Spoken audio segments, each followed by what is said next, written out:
Uh, but the two to me, the two really standout comic things are the scene where Danny's being chased constantly by Tommy after having taken photo of him, and then there's the UFO incident. Yes, with the aliens. Describe that scene. Well, literally, when I was a kid, there was this girl named Claire. Uh, she's called Claire Meyer in the book, and there's this kid.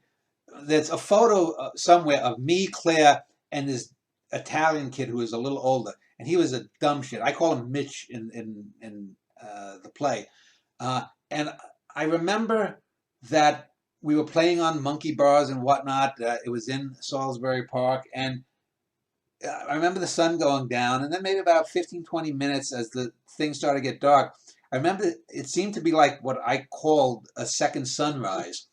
And I forgot about it. And then I remember the three of us sort of like sitting in the sand, waking up like, what happened and whatnot. Now, years later, 20 years later, 15, 20 years later, whenever it came out, there's a book called Intruders and then Missing Time. And I wondered in the late 80s, early 90s, when I first read this book, I wondered if that had been a UFO and maybe us three had been kidnapped. Now, I don't believe that, but it made for a good entree. And so this sort of is like the UFO scene in Woody Allen's Stardust Memories too, where the aliens come and I'm looking for meaning. You tell funny jokes, that kind of thing. And so I wanted to have the three kids. All of a sudden they get kidnapped and whatnot. And it's dark, and this is where Danny clearly isn't a 4-year-old, but almost a preternatural being. And Danny's saying, "We'll sell you the dumb one. Just let us go."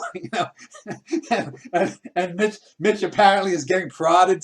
The stage is black, but he's getting probably things shoved up or into his orifices. And Claire wants Danny to do something, and one of the aliens steps on the other alien's Schlev car, and Danny says, "Look for a Schlev car." And apparently Claire steps on his foot and says, "That's not a Schlev car."